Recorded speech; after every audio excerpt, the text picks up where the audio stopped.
Nothing is safe. The bears are on the loose, and they are starving, running, and trampling over all corners of the market. We investors have nowhere to hide. During these minor market hiccups, I always remind myself of the famous quote from Warren Buffett: "Be fearful when others are greedy, and greedy when others are fearful." Well, we have to ask, did the legendary Buffett follow his own advice this past quarter? How about some other super investors that we like to track? Welcome to The Quality Investor. The headlines were relentless. Warren Buffett makes stunning move by selling S&P 500 funds he told everyone to buy, harangued the Daily Mail. Why did Warren Buffett just sell investments he's recommended millions of others to buy? Timidly asks Yahoo Finance. Warren Buffett shockingly dumps 2 stocks he told everyone to buy, read the finger-wagging headline from Investors Business Daily. And it's true. Warren Buffett sold his S&P 500 ETFs, the Spider S&P 500 ETF SPY, and the Vanguard S&P 500 ETF VOO. We'll get into Warren Buffett buys and sells this quarter, along with those of a few other of my favorite super investors. But before we get into it, please like this video and subscribe to the channel. It only takes a second, helps us grow, and you can stay on top of all the quality businesses in the market. But regarding Buffett, the mainstream media is miffed. A quote from the Investor Business Daily article says, "Unloading these funds goes against the advice Buffett gave to investors in the 2016 Berkshire Hathaway annual report. The bottom line, when trillions of dollars are managed by Wall Streeters charging high fees, it will usually be the managers who reap outsized profits, not the clients," Buffett wrote. Both large and small investors should stick with low-cost index funds. The article then posits the question, so why isn't Buffett taking his own advice? The article doesn't really go on to answer their question, but does state the S&P 500 is dominated by 8 tech stocks, which account for a third of its value. It also notes that the forward PE ratio stands at 22.2, which is above the 5-year average of 19.8 and the 10-year average of 18.3. It appears that the Oracle of Omaha has struck again. He recognized the greed of the market and sold. In the past 10 days, the S&P 500 is down 4.3%. The NASDAQ is down 8.4%. Have we entered the bear market? I don't know. A couple quarters ago in my Super Investor video, I asked, is a crash incoming?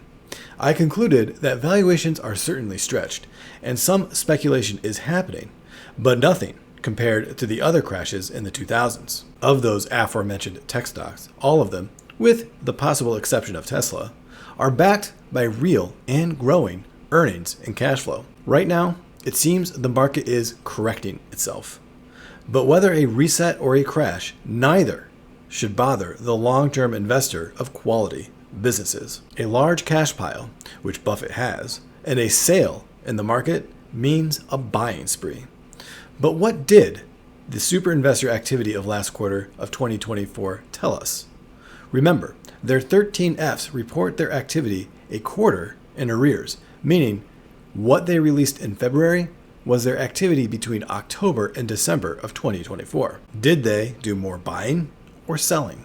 We're going to look at Warren Buffett, Terry Smith, Bill Ackman, and Chuck Ackrey, all of whom have investing traits I admire and attempt to adhere to. But while we look at their activity, I think the much more interesting quarter will be what they do in the one we are in now, Q1 of 2025. Q4 2024 and Q1 2025 taken together can reveal much to us small investors what the mindset is of the best of the best. So we're going to start with Warren Buffett's portfolio. Of course, the news focused on selling out of those 2 S&P 500 ETFs. But to me, that's not the real story at all. The first thing you notice here is he still has Apple as the largest holding in his portfolio at 28% of his portfolio. But he didn't do anything with Apple in this quarter. That's notable because the last 2 quarters, he has sold off a very large position of his Apple holdings. And of course, everybody said that Apple was done, Warren Buffett was getting rid of it, but it now appears he looks to be trimming that holding to beef up his cash position, possibly preparing for what he foresees as the market reset. Of course, Buffett's not one to time the market.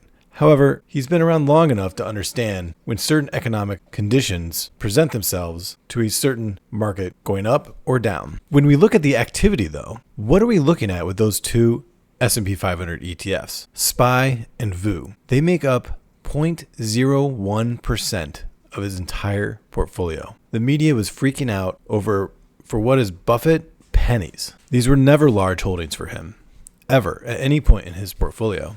So again, it's another case of the media focusing on the noise and not really looking at what's important at all. But what is important, aside from what I mentioned with Apple, is his other notable sells here. Bank of America, he reduced that position by 14%. Capital One Financial, he reduced that position by 18%. New Holdings, he reduced that position by 53%. Citigroup, which he reduced by 73%. What do all of these have in common? They're banks. And Buffett has been very critical of the banks in the last few years.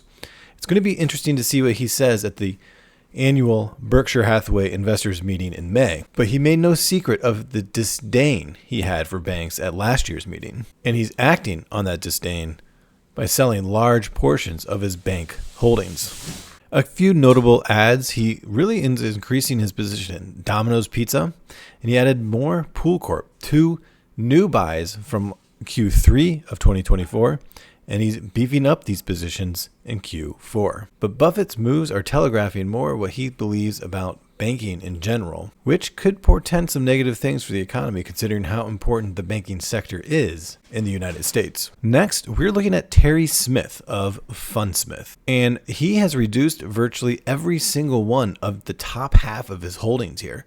He reduced Meta, Microsoft, ADP, Visa, selling out of a lot of these positions. Now, I mentioned earlier that I believe that valuations were stretched. Apparently, Terry Smith thinks the same thing, as he has reduced pretty much everything. Either he believes that the market has neared its top and he's taking some profits while he can, or he's selling to beef up for some potential buys down the road of some stocks that may be new to his portfolio when the Q1 13Fs are released. Either way, Terry Smith does have a very attractive portfolio. He has a lot of holdings that I personally have in my portfolio, such as Microsoft, Visa, Fortinet, and way down here, MSCI. He did make 2 buys in this quarter, 2 very small opening positions in MedPace Holdings and Doximity. But Terry Smith continues the trend that we saw with Buffett of selling out of many stocks in his portfolio. Next, we move on to Bill Ackman. Bill Ackman is much more of an activist investor instead of a very long-term buy and hold investor. And his moves are certainly reflecting that. He added more to Brookfield Corp, which was a new position for him a couple quarters ago. And the thing about Bill Ackman, when he starts buying heavy into any particular stock, you know that managerial change is not far behind.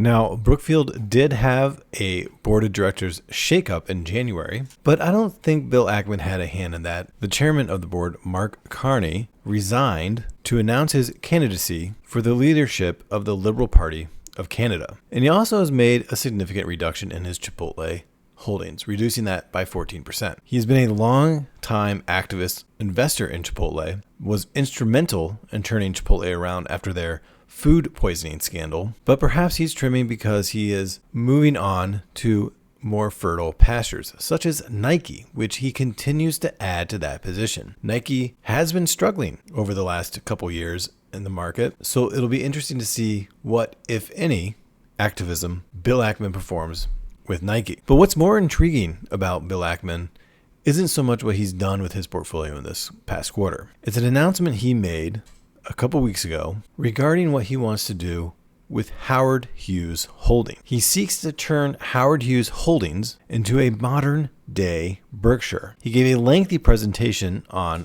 just that. It was an interesting listen. I still want to research a little bit more about what he's doing with it. He's seeking to increase his position in Howard Hughes from 37.6% to 48% in a $900 million takeover bid. The grand plan is to turn it into a holding company, very similar to how Berkshire Hathaway operates. There are some differences, notably in the management fee structure, which many investors on the call asked him about. But essentially, he wants to make available Pershing Square Capital's resources to Howard Hughes and start buying up assets, much in the same vein as Berkshire. This is a whole nother discussion for another video.